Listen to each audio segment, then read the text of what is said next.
All right, Dad, today is Wednesday, August 14th, and let's start this off by talking about Kursk. So I've been hearing a couple different things. I want to know what's going on.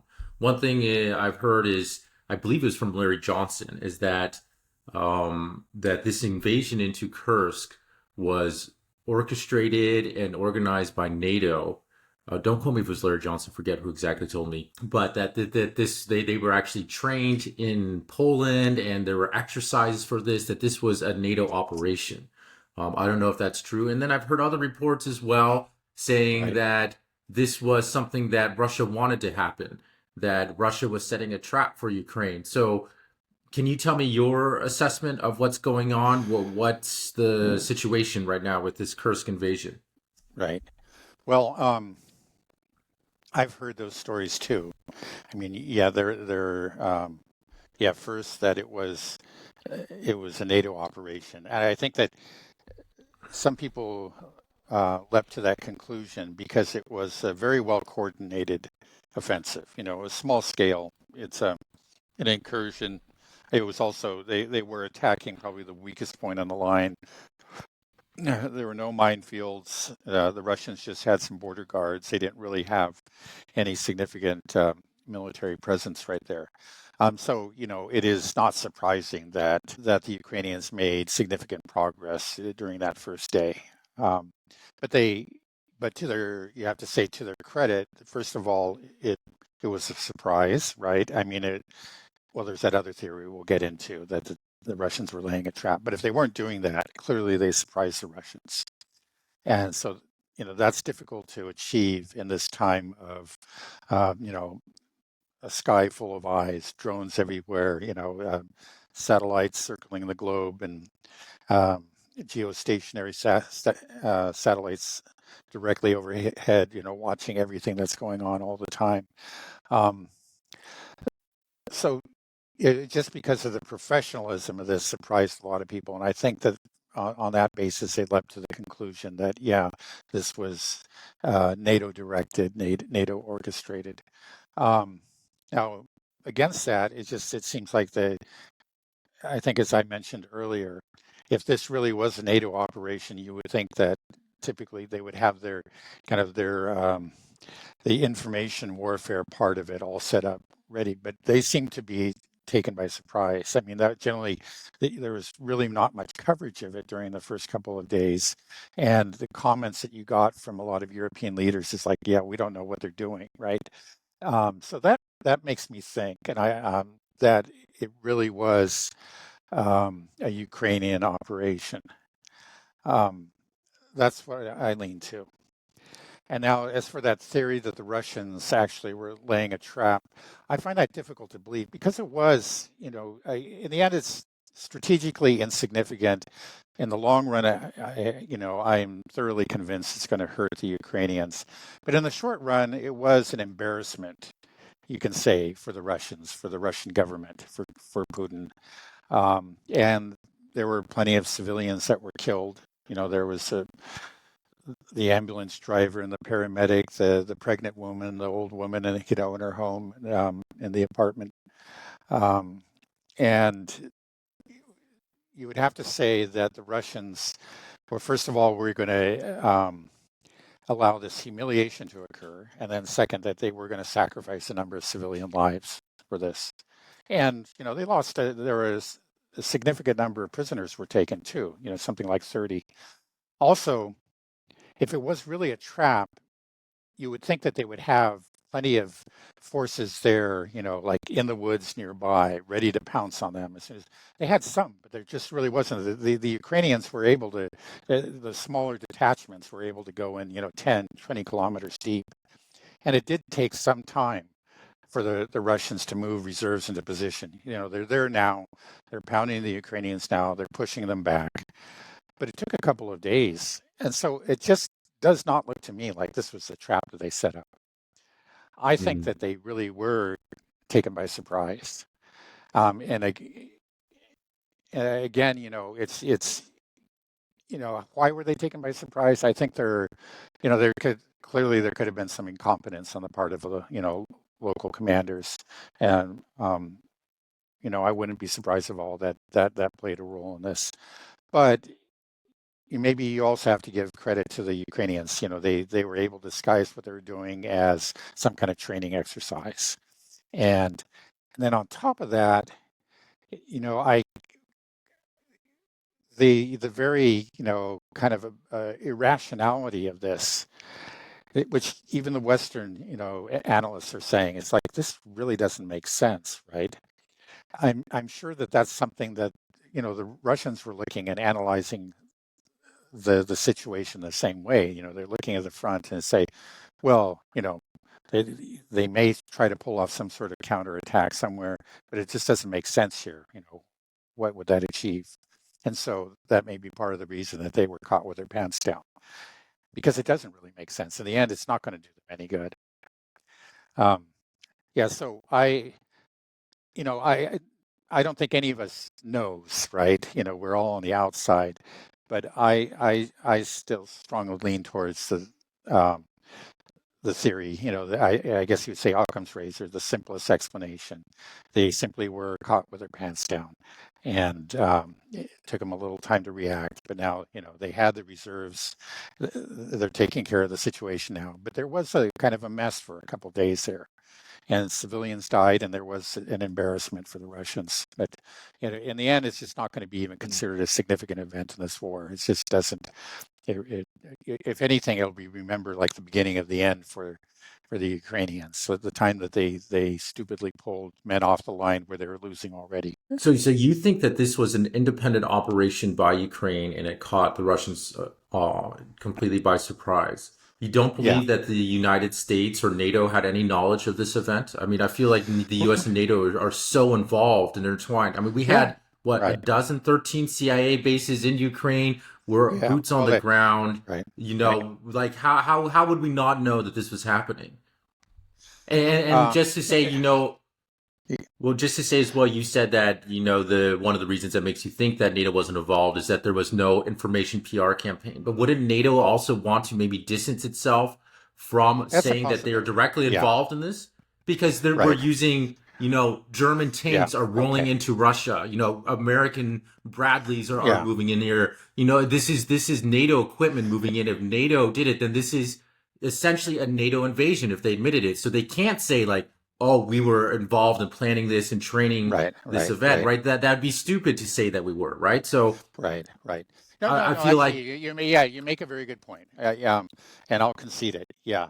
That is a possibility. Actually, I think you made a very good point that yeah, the sophistication again of the attack suggests that there was MI6 and NATO involvement. I mean, remember right at the start there was a rumor that MI6 was involved with it, which would mean that NATO was to some extent as well.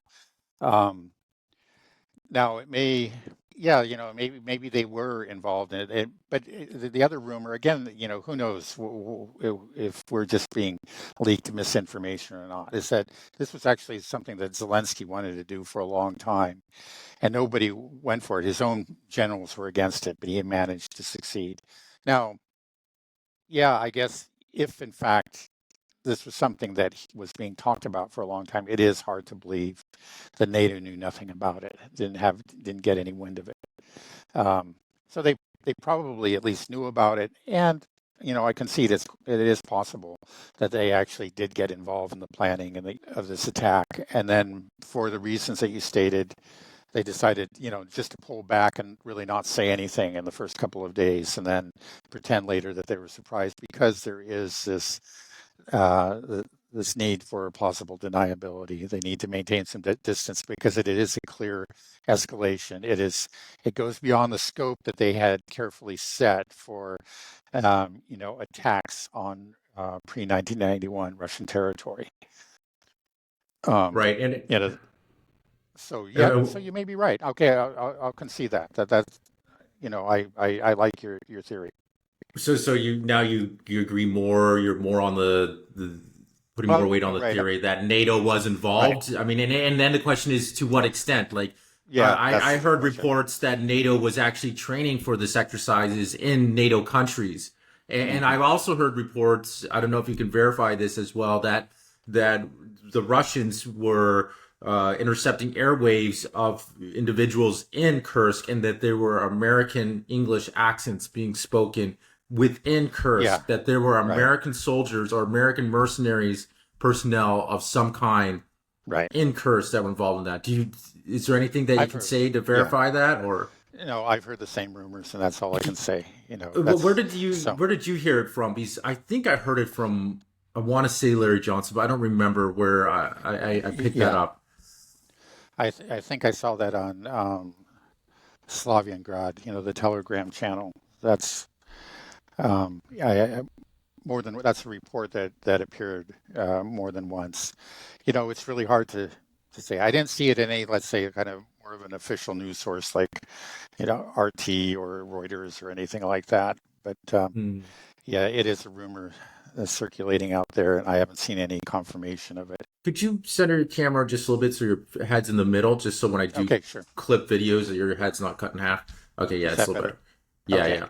Yeah, Yeah. it makes me think, Yeah, just but the, I guess the reason one reason why I tend to lean against significant NATO involvement. I think it's hard to believe that they didn't know something about it and weren't involved in some level, but it just in the end it just doesn't make sense, and that's what you're actually hearing from different analysts. I think those analyses aren't just sort of, again, deliberate smoke screens or whatever. It doesn't make sense. It hurts. You're pulling people off the line again for what? This will not in any way help the Ukrainians in the long run. Of course, there was that theory that maybe they could strike all the way in and seize the Kursk nuclear power plant and then use that as sort of take it hostage and use it as some sort of bargaining chip. Um, and maybe, because again, these same NATO leaders were convinced that in last summer that the Ukrainians could drive all the way to the Sea of Azov. They could break through, all of the Siravokan lines, right? Of course, none of that happened. They didn't get close, but maybe these people didn't learn anything. I maybe I'm giving the NATO analysts too much credit. I'm assuming that, I know the Ukrainians are rational, especially Zelensky. Again, the story you hear is that this was Zelensky's plan, and it's kind of hard for me to believe that NATO was really behind it full force. They might have just, just ex- they might have simply said, okay, let him do what he's going to do, but it's not something that they were going to push for. yeah, but I mean, maybe this could just be Monday night quarterbacking because Yeah, the Kursk invasion didn't go the way that they planned. I mean, just think about it from NATO's point of view. Ever since the fall of Avdiivka, it's been a constant acceleration on the line. They're stuck between a rock and a hard place. What can right, Ukraine do? They got to be pulling their hair out. They're like, oh my God, we're losing up to 2,000 men a day now. Double than the amount that we right, can recruit, right. and we're losing territory at an increasing rate every single day. And it's just coming to the point that they collapse. It leads to desperation and Hail Mary shots. Like what other option do they have?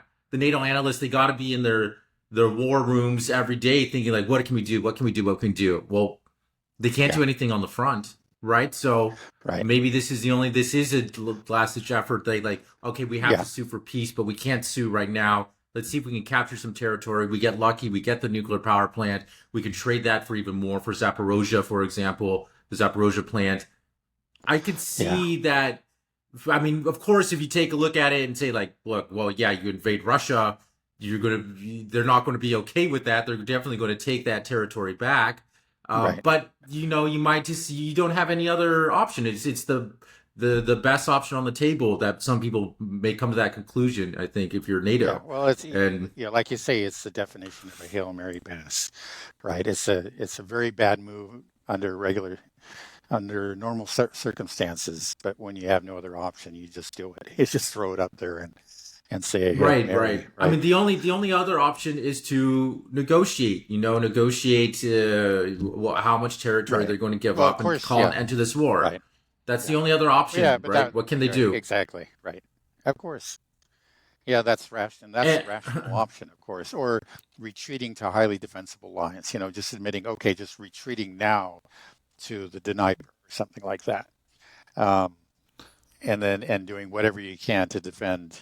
Because rivers are hard to cross, especially in this era of drones. Very difficult operation for the Russians, and maybe that way you can save Odessa. But yeah, they're not thinking that way. They still haven't come to terms really with what's happening. They're just starting to realize that, well, they're realizing that things aren't going their way, and they're not actually going to achieve the victories that they thought they were going to achieve. They're never going to be in Crimea. I think probably all of them know that, at least at some level. And nor will they get the Donbass back, but they're still imagining um, that they could maybe stop things where they are. Zaporozhye. Yeah, again, maybe get Zaporozhye or something, right? Um, yeah, well, I don't know. We're talking about people that aren't entirely rational, so that kind of it makes analysis somewhat difficult, doesn't it?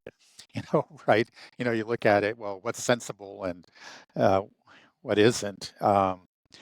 But clearly Zelensky's not thinking in that way. He's Yeah. focused on Well, PR as always, and maybe a lot of these NATO people are too.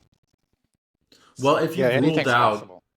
I guess if the you've only ruled one I out, really okay, it's hard to rule anything out when it comes to NATO and to Zelensky. Everything's possible. I admit it. Okay, maybe I'm trying to assume too much rationality on their part, but I do. I really don't believe that the Russians set a trap. It just does. It seems to me that it really did harm them. And if they set a trap, they set it very poorly. They didn't. The trap really didn't spring until a lot of damage was done. So I don't believe that they were doing that. yeah, I guess the argument for the trap is that Russian intelligence and surveillance should be more than adequate enough to detect something like this. But I suppose this wasn't a huge force. It wasn't, Right. 10, 50,000 troops moving in. Right. What we had, do we know exactly how many? I heard something like 1,000 or Yeah, 1,000, maybe at the 2,000. most 2,000. Right. Exactly, 1,000 to 2,000. And there are two things you could have. Well, first of all, it would not be strange for a certain number of Ukrainian forces to be concentrated to some degree in that area, because a Russian attack has been expected there for a long time. We've been talking about it, right? I think I made the prediction better than a month ago that the Russians are going to launch an offensive, and that it very well may be in Sumy. That would probably be the most likely point. Now, so if the Ukrainians have more than the usual number of forces, if they're concentrating forces there, the Russians could be looking at that and saying, well, yeah, they're preparing to defend, against our coming offensive, or our supposed, coming offensive. Um, so there are reasons why they may just not have taken it seriously. And then, the Russians can make mistakes too. They're not all wise. They're not all their commanders are competent. It could be as again a combination of factors. I don't think that it's all that amazing that they could have been taken by surprise there. Do you know what type of weaponry, NATO weaponry, was used in this invasion? Were there Yeah, I think German that. tanks? Can you verify that? Can you? Well, yeah, I mean I think there was a German politician himself was kind of pounding his chest over there. We're back in Kursk. Of course, it was in Kursk that the greatest tank battle in history was fought, and a tank battle that the Germans lost, and really, really spelt the end. At that point, there was some question about who would the ultimate victor be. But after that, the Battle of Kursk, it was all over. And so, I believe over 1 million people died in the Battle of Kursk, I believe. it could So, I very mean, well this be. has to raise. Yeah, someone can, look it up, verify, but I think it was over 1 million. Like it was Right, a horrific battle. When you look at some of these old battles in World War One, World War right, Two, the casualty numbers are off the charts. right. It's horrific. So I imagine this type of the invasion with actual German tanks. It's so fun, German tanks, but also with American, tanks and Bradley's weaponry as well. Right. This I think has to raise a American huge, IFVs, right? right. I think this has to raise that specter of World War II for the Russians. like we said, 1 million people died in Kursk in World War II. This huge battle with German tanks, the biggest tank battle in history. He was in this area, and now German tanks are back in this area. And so Yeah. this I think for just the Russian psyche, I think Yeah. is a very personal attack. Right. And I think this is Putin, I believe, said that this is, recruitment numbers have gotten a huge boost since this Right. invasion. People Which, are, I right. think, are remembering this. So I think it's a terrible miscalculation, I think, for NATO and Ukraine if NATO was involved in this. Um, but but it also just brings to home how serious this is, that we are inching closer and closer, especially if NATO did organize this operation, did train this operation and give it the green light. Then at what point do we say, is NATO at war with Russia? Hmm. I mean, Yeah. and if we have Yeah. a verification on if they were actual non-Ukrainian troops, we're talking about Americans on Russian soil, committing acts of terrorism. Like you said, there's not really military assets there. They gunned down a pregnant woman, in her car. They're shooting into residential buildings, killing elderly ladies. Like this is not a moral invasion. You Hmm. need to strike military targets. It's indefensible when armies do this. They descend into terrorism, and at some point you have to designate it a terrorist state, which I believe Putin did. Right. So I a couple questions there. Well, one is, how close are we coming to a direct confrontation between NATO and Russia, or can we even say that we kind of are?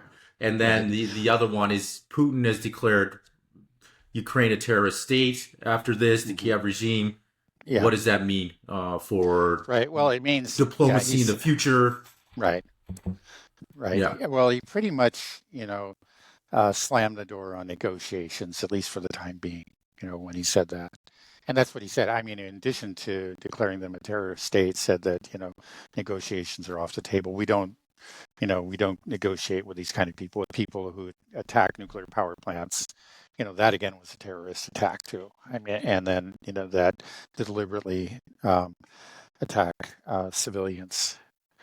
So for the time being, anyway, there's no question of negotiations.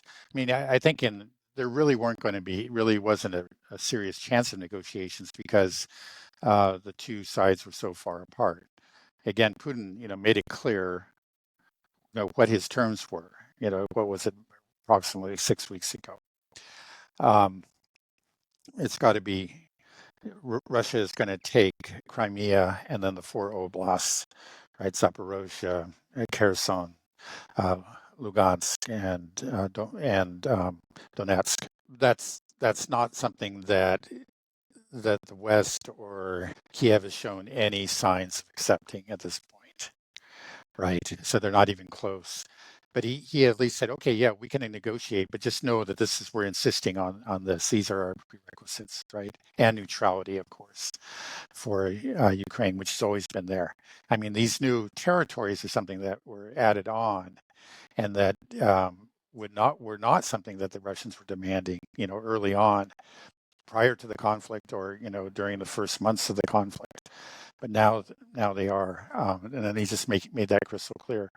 And he says, well, now, we're just not talking at all, because we regard this regime as a terrorist regime. I think what he's saying is that Zelensky has got to go, that a new team has to come in there. And yeah, well, I mean, not only has he been responsible for acts of terrorism directed against the Russians, but Zelensky and his people um, have broken previous agreements. So the Russians have a very real reason not to trust him. They have to have some people that they can actually trust on the other side, right, before they can really negotiate. Okay, of course, the Minsk Accords, were the Ukrainians and the West never had any intention of fulfilling those. But then the same thing with of course, the Istanbul Agreement. We've gone into that before, but it's just they have this history and then this behavior, and he says, okay, it's just enough is enough. We're just not negotiating with these people. We're just going to go ahead and take these territories that we have to take. at a minimum. And we'll see what happens. He may continue after that. Okay, and what do you have to say about the idea that NATO is effectively now at war with Russia? I mean, at what point is Yeah, that well, happening? Like yeah, well, they've been where does it inching go from towards it, here? right? I mean, they've been inching towards it from the very beginning. If you remember, at the very beginning, there was a great reluctance to supply any kind of offensive weapons to Ukraine, right? It's just, I think at the very beginning, Biden himself said, "Oh, we can't give them tanks or whatever. You want World War III?" The Germans didn't want to give them anything, and then they've just sort of slowly been breaking these taboos, these very reasonable taboos on not uh, um, supplying offensive weapons. And then, of course, they went beyond it. We learned that they're applying weapons that they themselves, their own personnel, need to operate. So missiles are flying into to well, initially, you could say not pre 1991 Russian territory, but it was flying into Russian occupied territory. And Crimea, I think everybody kind of even at the beginning of the war, that's always going to be Russia. But they were firing missiles, at Crimea, the Germans, the French, the Americans, and then we went beyond that, of course, and that's when we said, okay, now um, we can fire anything up, or we were going to allow Kiev to fire anything up to a HIMARS anyway, into pre-1991 Russian territory, namely like Belgorod, north of the Kharkov region, as um, in support of defensive operations of the Ukrainian army, in Kharkov. So, for example, we can we can let the Ukrainians fire, let's say, a HIMARS at a troop concentration because they have reason to believe that these soldiers are massing in preparation for an attack on Ukrainian territory right there in Kharkov, right? Or this is a logistical base. They're supporting the Russian troops in Volchansk. So they had gone. They had crossed this red line, and they were allowing their own weapons to be used on pre-night, something that never happened during all the Cold War, right? But they they made very they limited it. Okay, they said this area for these particular purposes. And now with this most recent offensive, they've obviously broken it again. They've expanded, the scope of these kind of operations. So it's something that we've seen from the very beginning, right? It's just this inching towards increasing participation on the part of NATO and on the part of the Western powers in the war against Russia. You can't say that it's like an all-out, no holds barred, war between Russia and NATO. But the NATO involvement is obvious. It's more than just this, but it's just all as we said earlier, the equipment that's supplied, the intelligence, the planning, the training, the ISR from the satellites and from and surveillance drones and all that. Their participation is obvious. It's significant and it's growing. And it's at some point, who knows? I mean, it just keeps on. You say like every 6 months you hear, no, no, no, we got to stop here, and then they move beyond that. They kind of establish their own red line, and then they move beyond it, and then they move beyond it, um, and it takes us closer and closer to a direct confrontation, or conflict between NATO and, or let's say, a Do you think that's a full-scale real open. possibility? It certainly is. I mean, it certainly is. We're just getting, with these kind of, the more that these kind of operations occur, then it becomes, the logic is on the Russian side, well, why can't we strike these bases like in Poland or Romania that are supplying Ukraine?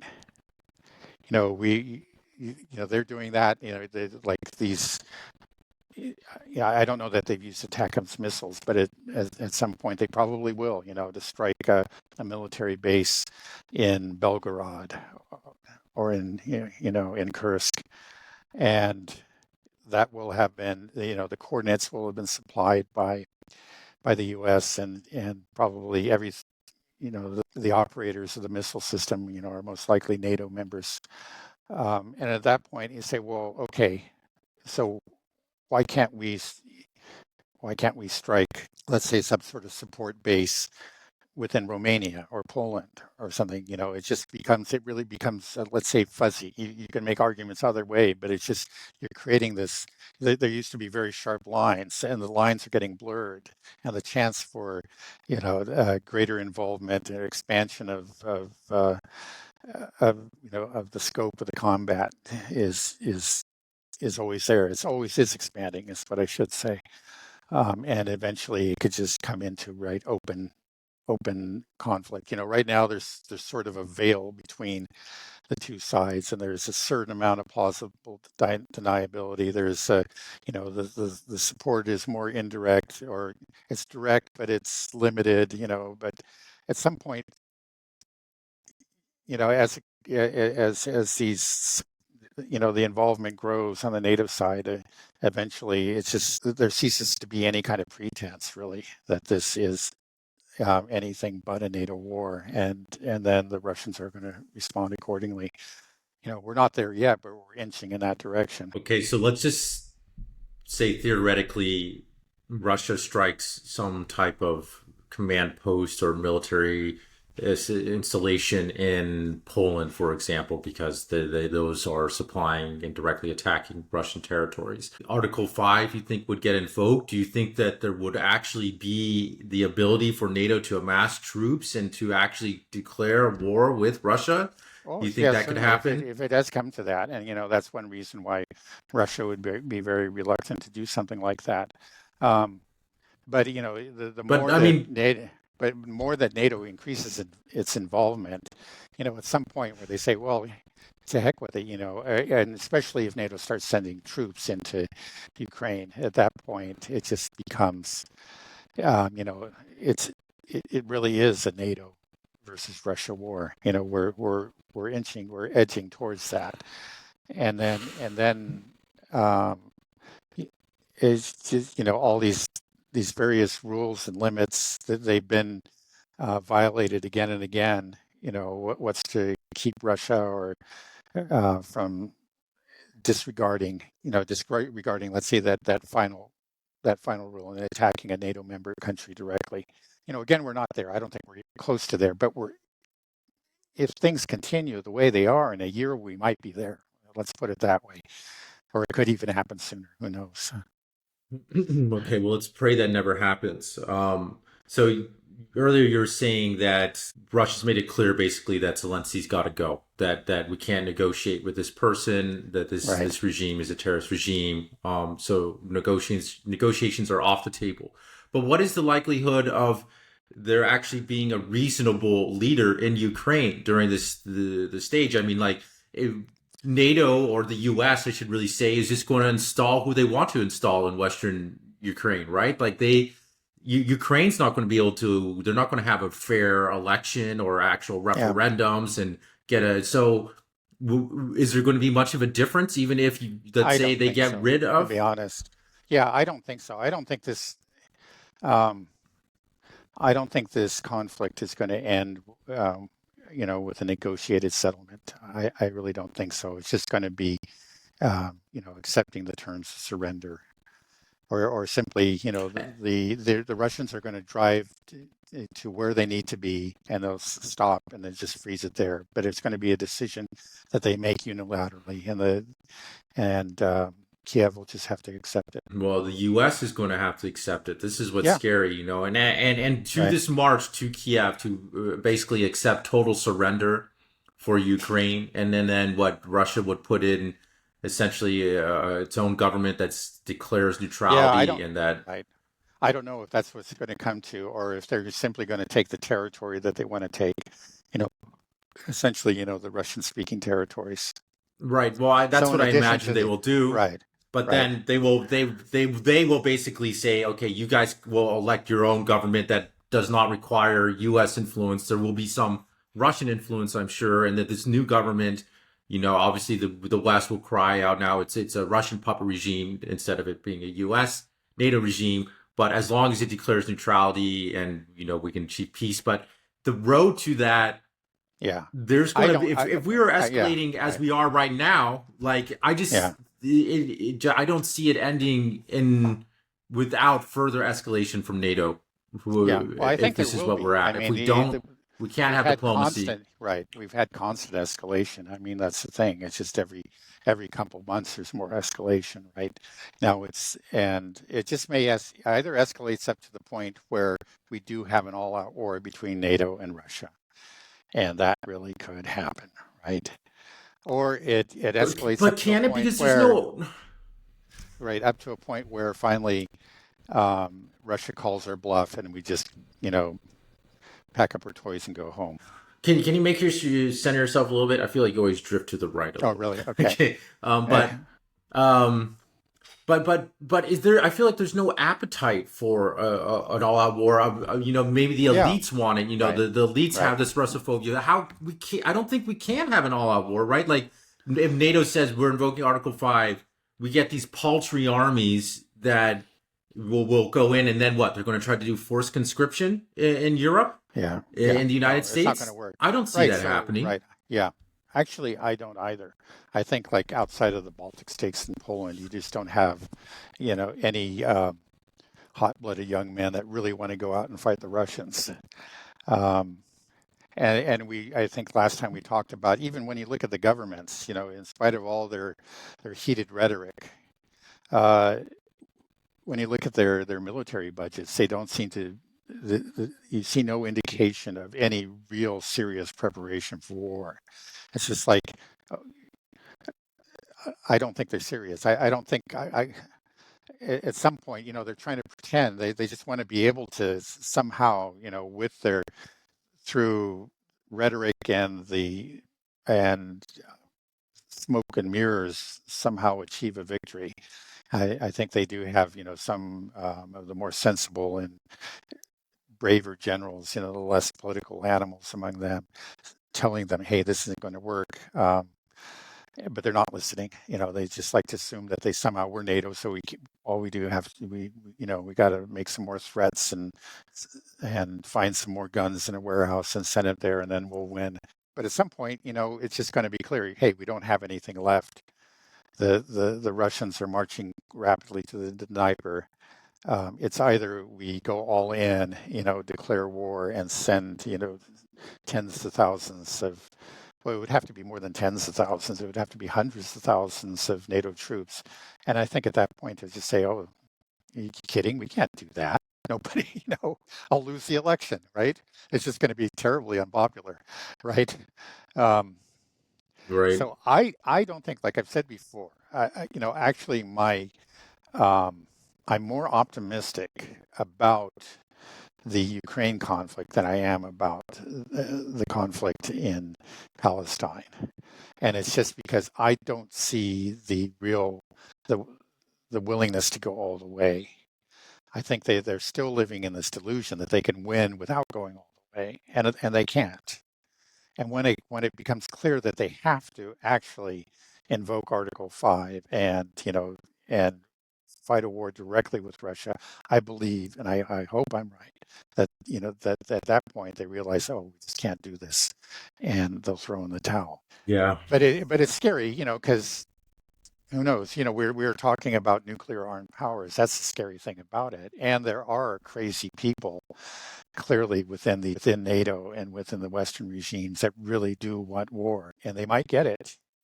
I think it will be a disastrous war for them, but they might get it. I just think just the absence of any real base for this war. There just isn't a European population that's champing at the bit that wants to fight or will see a need to fight, on behalf of Ukraine. I don't think it's there. It's just it's all rhetoric, and hopefully it'll remain that way. Yeah, it is scary. I think one thing that I've kind of learned since I've been paying attention to this Ukraine conflict is that don't expect resolutions quickly. And you've taught me that before, that, even a losing army can go on for a long time and still, throw some punches and cause damage. Because Ukraine's been on the ropes. It's clear they're on the losing side, but this thing could drag on. And the longer it drags on, it just means constant escalation. It means more and more desperate attempts by Zelensky and NATO. I mean, attacking the Zaporozhye nuclear power plant is a perfect example of that, as is the invasion into Kursk. And both of these are escalations, right? We are now attacking nuclear plants. We're now using NATO weaponry to invade Russia. And if it continues, like you said, for another year, which I think is very likely that this conflict can drag on for a whole year, who knows where we're going to be at a year from now? I mean, if you look Right. back a year ago, would you think that Ukraine would be invading a region like Kursk, or would be, well, they've been shelling the Zaporozhye plant for a while now, so I don't know if I can use that, Yeah. but they've Right. started Nothing new again. there. Right. Um, right, Well, a year but ago, no, it's just if you gave me a glimpse of the future from a year ago, a glimpse of the present, which would have been the future then, I don't think I would have been that surprised. I think at that point, I understood what kind of conflict this was, that it was going to be a long, hard slog. And I'd have to say that overall, like the news for the Russians has been good this past year. It's nothing spectacular, but the trends are all upward for the Russians and they're all downward for the Ukrainians. And just the fact that there was a counterattack like this does not surprise me. Again, it's just that something. Remember, that's what happened.